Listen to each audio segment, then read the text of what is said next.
CCTV short news നിങ്ങൾക്കായി സമർപ്പിക്കുന്നത് power guard solar system Koonamuchi. നമസ്കാരം, CCTV ഷോർട്ട് ന്യൂസിലേക്ക് സ്വാഗതം. വരവൂരിൽ സർക്കാർ സ്കൂളിലെ അധ്യാപകൻ വിദ്യാർത്ഥിയെ ക്രൂരമായി മർദ്ദിച്ചതായി പരാതി. വരവൂർ ഗവൺമെന്റ് ഹയർ സെക്കൻഡറി സ്കൂളിലെ സോഷ്യൽ സയൻസ് അധ്യാപകനായ മണികണ്ഠനാണ് 9ാം ക്ലാസ് വിദ്യാർത്ഥിയെ മർദ്ദിച്ചത്. കഴിഞ്ഞ ദിവസം രാത്രിയോടെ സമൂഹ മാധ്യമങ്ങളിലൂടെയാണ് സംഭവം പുറംലോകമറിഞ്ഞത്. വരവൂരിൽ വിദ്യാർത്ഥിയെ അധ്യാപകൻ തല്ലുന്ന ദൃശ്യങ്ങൾ പുറത്തുവന്നതിന് പിന്നാലെ ഇടപെട്ട് വനിതാ ശിശുവികസന വകുപ്പ് മന്ത്രി ബിന്ദു കൃഷ്ണ അന്വേഷിച്ച അടിയന്തര റിപ്പോർട്ട് സമർപ്പിക്കാൻ വകുപ്പ് സെക്രട്ടറിക്ക് മന്ത്രി നിർദ്ദേശം നൽകി. വടക്കേക്കാട് നായരങ്ങാടി പാലത്തിങ്ങ ജ്വല്ലറിയിൽ മോഷണ ശ്രമം. പിൻവശത്തെ ചുമർ തുറന്ന് മോഷ്ടാവ് അകത്ത് കയറിയെങ്കിലും ലോക്കറിലെ അലാം ശബ്ദിച്ചതിനെ തുടർന്ന് ഓടി രക്ഷപ്പെട്ടു. വ്യാഴാഴ്ച പുലർച്ചെയാണ് സംഭവം.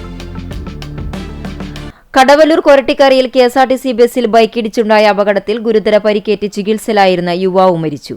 കല്ലുംപുറം സ്വദേശി ചീരൻ വീട്ടിൽ മോഹൻ മകൻ 32 വയസ്സുള്ള റോബിനാണ് മരിച്ചത്. ഗുരുവായൂർ ക്ഷേത്രത്തിൽ ഏകാദശിയോടനുബന്ധിച്ച് നടത്തുന്ന കോടതി വിളക്ക് എന്ന ചടങ്ങിനെ കൂടുതൽ അനുയോജ്യമായ മറ്റൊരു പേര് നൽകുന്നതിനെ പരിഗണിക്കാൻ ഹൈക്കോടതി നിർദ്ദേശം.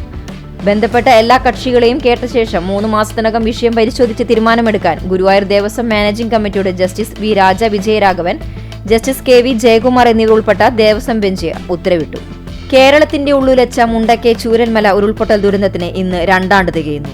ഭീതിയുടെയും കണ്ണീരിന്റെയും അരയിപ്പുകൾ ബാക്കിവെച്ച മഹാദുരന്തത്തിനെ നടുക്കുന്ന ഓർമ്മകളോടെ അതിജീവനം തുടരുകയാണ് ഒരു ജനത. പ്രായപൂർത്തിയാകാത്ത പെൺകുട്ടിയെ തട്ടിക്കൊണ്ടുപോയ യുവാവിനെ 3 വർഷം കഠിന തടവും 50,000 രൂപ പിഴയും ശിക്ഷ.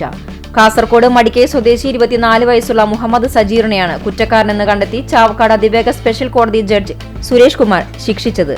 പഴഞ്ഞി ചിറക്കൽ സെന്ററിൽ മധ്യവയസ്കനെ ക്രൂരമർദ്ദനം. സംഭവത്തിന്റെ CCTV ദൃശ്യങ്ങൾ പുറത്ത്. ചിറക്കൽ സ്വദേശി 50 വയസ്സുള്ള വനജനെയാണ് പ്രദേശവാസിയായ വിബീഷ് എന്ന യുവാവ് മർദ്ദിച്ചത്. കുന്നംകുളം കാണിപ്പയൂരിൽ 3 കാറുകൾ ഒന്നിനു പിറകെ ഒന്നായി കൂട്ടിയിടിച്ച അപകടത്തിൽ ആർക്കും പരിക്കേറ്റിട്ടില്ലെങ്കിലും 3 വാഹനങ്ങൾക്കും ഭാഗികമായി കേടുപാടുകൾ സംഭവിച്ചു. മലങ്കര ഓർത്തഡോക്സ് സുറിയാനി സഭ പഴഞ്ഞി സെന്റ് മേരീസ് ഓർത്തഡോക്സ് കത്തീഡ്രലിൽ 15 നോമ്പും ദൈവമാതാവിന്റെ വാങ്ങിപ്പ് പെരുന്നാളും ഓഗസ്റ്റ് 1 മുതൽ 15 വരെയുള്ള ദിവസങ്ങളിൽ ആചരിക്കും. ഒരുക്കങ്ങൾ പൂർത്തിയായതായി ഭാരവാഹികൾ കുന്നംകുളത്ത് വാർത്താ സമ്മേളനത്തിൽ അറിയിച്ചു. ദില്ലിയിലെ AKG ഭവനിൽ അതിക്രമിച്ചു കയറി SFI അഖിലേന്ത്യാ ജോയിന്റ് സെക്രട്ടറി ഐഷി ഘോഷിനെ അറസ്റ്റ് ചെയ്യാൻ ശ്രമിച്ച പോലീസ് നടപടിക്കെതിരെ CPIM ചാവക്കാട് ഏരിയ കമ്മിറ്റിയുടെ നേതൃത്വത്തിൽ പ്രതിഷേധ പ്രകടനം നടത്തി.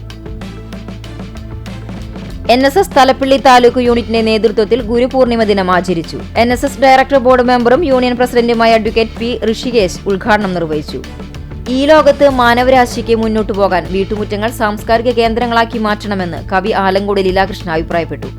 ഷെബീർ അണ്ടത്തോടിന്റെ 14ാമത് പുസ്തകം ചിലതരം ചിലന്തികൾ എന്ന സൂക്ഷ്മ കവിതകൾ പ്രകാശനം ചെയ്ത് സംസാരിക്കുകയായിരുന്നു അദ്ദേഹം. കൊരട്ടിക്കര ഗവൺമെന്റ് UP സ്കൂളിൽ 3 ദിവസത്തെ ശാസ്ത്രമേളയ്ക്ക് ബുധനാഴ്ച തുടക്കമായി. School പ്രധാനാധ്യാപിക P. ജിഷ മേള ഉദ്ഘാടനം ചെയ്തു. പുന്നയൂർകുളം പരൂർ കുപ്പറവളി GMLP സ്കൂളിൽ പരൂർ പ്രിയദർശിനി ചാരിറ്റി സെല്ലിന്റെയും ആറ്റുപുറം യൂത്ത് വിംഗിന്റെയും സംയുക്താഭിമുഖ്യത്തിൽ സ്കൂൾ ബാഗ് വിതരണം ചെയ്തു. മുണ്ടത്തിക്കോട് പാതിരിക്കോട്ടുകാവ് ക്ഷേത്രത്തിൽ രാമായണ മാസാചരണത്തോടനുബന്ധിച്ച് നടന്ന കർക്കിടക മാസ പൗർണമി പൂജ ഭക്തിസാന്ദ്രമായി.